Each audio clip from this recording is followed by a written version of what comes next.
இலங்கையின் சிவில் விமான போக்குவரத்து அதிகார சபை மற்றும் தேசிய விமான சேவையான ஸ்ரீலங்கன் ஏர்லைன்ஸ் ஆகிய அமைப்புகள் சர்வதேச அளவில் பாரிய சவாலையும் அச்சுறுத்தலையும் எதிர்நோக்கியுள்ளன. சர்வதேச சிவில் விமான போக்குவரத்து அமைப்பின் தணிக்கை குழு சிங்கப்பூர், சீனா, பங்களாதேஷ், கொரியா போன்ற நாடுகளின் பிரதிநிதிகள் உள்ளடக்கிய 6 பேர் கொண்ட குழு இலங்கையின் வான்வழி பாதுகாப்பு மற்றும் விமான போக்குவரத்து நிர்வாக தரம் குறித்து சமீபத்தில் விரிவான ஒரு ஆய்வை மேற்கொண்டது. கடந்த 2010 மற்றும் 2018 ஆண்டுகளில் நடைபெற்ற சர்வதேச தணிக்கைகளில் இலங்கை 100% தேர்ச்சி பெற்று 193 நாடுகளில் 86வது இடத்தில் இருந்தது. ஆனால் தற்போதைய தணிக்கை அறிக்கையின்படி இலங்கையின் பல முக்கியமான துறைகளில் தோல்வியடைந்துள்ளதாக சுட்டிக்காட்டப்பட்டுள்ளது. சர்வதேச தரத்திற்கேற்ப தேசிய சட்டங்கள் புதுப்பிக்கப்படாமை மற்றும் மீறல்கள், விமான போக்குவரத்து மேலாண்மை மற்றும் தணிக்கைகள் அமைப்பில் உள்ள குறைபாடுகள், அதே நேரம் தகுதியற்ற மற்றும் முறையற்ற வழிகளில் விமான உரிமங்கள் விநியோகிக்கப்பட்டது, சர்வதேச பாதுகாப்பு தரநிலைகளை பூர்த்தி செய்யப்படாமை ஆகிய காரணங்கள் மிக முக்கியமான குற்றச்சாட்டுகளாகும். இந்த வீழ்ச்சிக்கு தகுதியற்ற நபர்களை அதிகாரமிக்க பகுதியில் அரசியல் செல்வாக்கு மூலம் நியமித்ததே முக்கிய காரணம் என குற்றம் சாட்டப்படுகிறது. தமிந்த ரம்புகல்ல இவர் சிவில் விமான போக்குவரத்து அதிகார சபையின் பிரதிப்பணிப்பாளர் நாயகமாக நியமிக்கப்பட்டுள்ளார். இவரிடம் செல்லுபடியாகும் வர்த்தக விமானி உரிமம் இல்லை என்றும் போலி உருவகப்படுத்தல் சோதனைகளில் இவர் தோல்வியடைந்ததாகவும் தெரிவிக்கப்படுகிறது. அரசியல் செல்வாக்கை பயன்படுத்தி இந்த முக்கியமான பதவிக்கு இவர் கொண்டு வரப்பட்டுள்ளதாக குற்றச்சாட்டு இப்போது மிகப்பெரிய அளவில் தென்னிலங்கையில் பேசுபொருளாக இருக்கிறது. லசந்த தசாநாயக்க இவர் விமான பாதுகாப்பு ஒழுங்குமுறை பிரிவில் முக்கியமான அதிகாரியாக சேர்க்கப்பட்டுள்ளார். இவர் முன்னதாக சீனமன் ஏர்லைன்ஸ் நிறுவனத்தில் பணியாற்றிய போது நுவரெலியா ஏரியில் விமானம் விபத்துக்குள்ளான சம்பவத்தில் தொடர்புடையவர் எனவும் அவரது உரிமம் இடைநிறுத்தப்பட்டவர் எனவும் குற்றம் சாட்டப்படுகிறது. அமைச்சின் செயலாளர் மங்கள மற்றும் நலன்களின் முரண்பாடு. சிவில் விமான போக்குவரத்து அதிகார சபையின் சட்டப்பிரிவு 11 படி அமைச்சின் செயலாளர் ஒருவர் ஒரே நேரத்தில் CAASL பதில் பணிப்பாளராகவும் ஸ்ரீலங்கன் ஏர்லைன்ஸ் நிறுவனத்தின் பிரதி தலைவராகவும் பதவி வகிப்பது சட்டவிரோதமான நலன் முரண்பாடாகும். மேலும் முறையான தகுதிகளின்றி அவரது மகனை விமான பரிசோதகராக நியமித்துள்ளதாகவும் உறவினர்களுக்கு சலுகை அளித்தல் என்கின்ற குற்றச்சாட்டும் முன்வைக்கப்பட்டு வருகிறது. சர்வதேச கருப்பு பட்டியல் ஆபத்தும் இலங்கை எதிர்நோக்க இருப்பதாக சொல்லப்படுகிறது. மிக பாரதூரமான பின்வரும் விளைவுகளை இலங்கை விமானத்துறை எதிர்கொள்ள இருக்கிறதாக தென்னிலங்கையினுடைய ஊடகங்கள் கொதித்துக் கொண்டிருக்கின்றன. கனடாவில் இயங்கும் ICAO-வின் தலைமையகம் இந்த அறிக்கையின் அடிப்படையில் நடவடிக்கை எடுத்தால் இலங்கையின் விமான சேவை சர்வதேச ரீதியாக கருப்பு பட்டியலில் சேர்க்கப்படலாம்.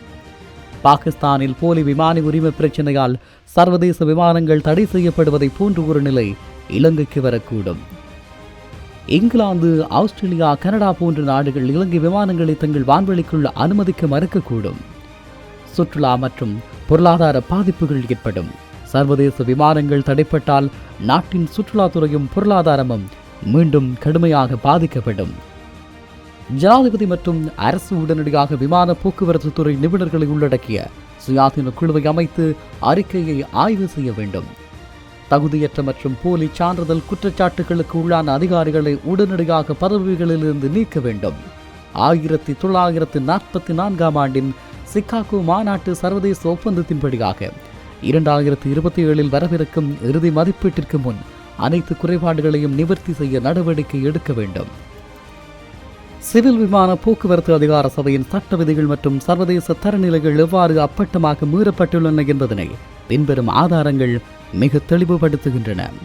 சிவில் விமான போக்குவரத்து அதிகார சபையின் சட்டப்பிரிவு 11 படி சிவில் விமான போக்குவரத்து ஒழுங்குமுறை அமைப்பில் பதவி வகிக்கும் ஒரு அதிகாரி அதே நேரத்தில் வணிக ரீதியிலான தேசிய விமான சேவையின் முடிவெடுக்கும் உயர் பதவிகளிலோ அல்லது அமைச்சு நிர்வாக பதவிகளிலோ நீடிக்க முடியாது.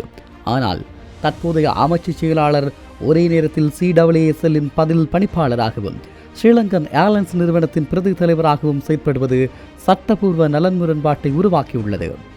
அதே நேரம் அதிகார துஷ்பிரயோகத்தின் உச்சகட்டமாக தகுதியான உரிமங்களோ அல்லது போதுமான அனுபவமோ இல்லாத நிலையில் அமைச்சின் செயலாளரின் மகன் விமான பரிசோதகராக நியமிக்கப்பட்டுள்ளார்.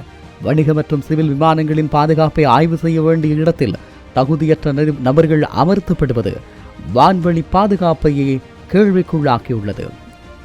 அதே நேரம் துறை சார்ந்த தணிக்கைகளின் போது சிவில் விமான போக்குவரத்து அதிகார சபையின் பிரதிப்பணிப்பாளர் நாயகமாக டிஜிஎம் உள்ள தமிந்த ரம்புக்கெல்ல போன்ற உயர் அதிகாரிகளிடம் செல்லுபடியாகும் வணிக ரீதியிலான விமான உரிமம் இல்லை என்பது சிமுலேட்டர் சோதனைகளில் தோற்ற பின்பும் பதவிகளில் நீடிப்பதும் அம்பலமாகியுள்ளது.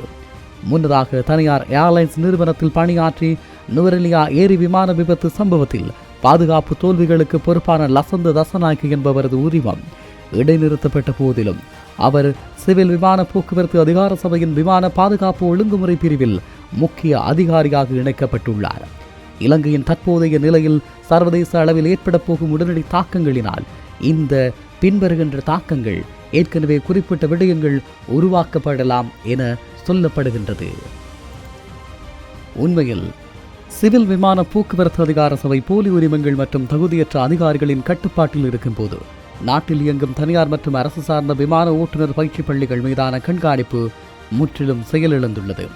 இதனால் முறையான பயிற்சிகளை பூர்த்தி செய்யாத மாணவர்களுக்கு உரிமங்கள் ஒப்புதல் பெறக்கூடும் என அபாயம் எழுந்துள்ளது. தணிக்கை விசாரணைகளின்படி விமானிகளின் உரிமங்கள் மட்டுமன்றி வணிக விமானங்களின் தகுதி சான்றிதழ் மற்றும் பராமரிப்பு பொறியியல் பிரிவிலும் சர்வதேச விதிமுறைகள் முறையாக பின்பற்றப்படவில்லை என தெரிய வந்துள்ளது.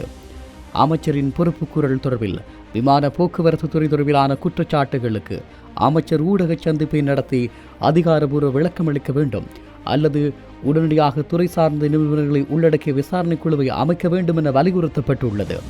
அதே நேரம் சிவில் விமான போக்குவரத்து நிர்வாக பிரிவுகளில் ஓய்வு பெற்ற அல்லது விலக்களிக்கப்பட்ட இராணுவ அதிகாரிகளை அதிக அளவில் நியமிப்பதன் மூலமாக சிவில் வான்வழி அமைப்பின் தற்சார்பு தன்மை மற்றும் சர்வதேச சிவில் தரநிலைகள் பாதிக்கப்படுவதாக புலனாய்வு சுட்டிக்காட்டுகிறது. ஆகவே அவசர நிபுணர் குழுவினுடைய தேவை அரசியல் தலையீடற்ற விமான போக்குவரத்து துறையில் நீண்ட அனுபவமும் சர்வதேச தொழில்நுட்ப அறிவும் கொண்ட நிபுணர்களை கொண்டு தணிக்கை அறிக்கைகளை எதிர்மறை முடிவுகளை உடனடியாக ஆய்வு செய்ய வேண்டும். 1944 ஆண்டின் சிகாகோ மாநாட்டு விதிமுறைகளின்படி தோல்வியடைந்த பகுதிகளை சீரமைத்து கனடா தலைமையகத்திற்கு தேவையான தகுதிச் சான்றிதழ்களை மீண்டும் சமர்ப்பிப்பதன் மூலம் சாத்தியமான சர்வதேச தடைகளை தவிர்க்க முடியும். விமானிகள் மற்றும் அதிகாரிகளின் சான்றிதழ் மறுபரிசீலனை செய்யப்பட வேண்டும். சர்ச்சைக்குரிய மற்றும் தகுதியற்ற வழிகளில் வழங்கப்பட்டதாக கூறப்படும் அனைத்து உரிமைகளையும் சுதந்திரமான சர்வதேச தணிக்கையாளர்களின் மேற்பார்வையில் மீண்டும் சோதனைக்கு உட்படுத்தப்பட வேண்டும். இவை நடத்தப்படாத விடத்து இலங்கையின் விமான சேவை கருப்பு பட்டியலுக்கு செல்வதை இந்த சந்தர்ப்பத்திலும் தடுக்க முடியாது என்பதை மறுக்க முடியாத உண்மையாகும்.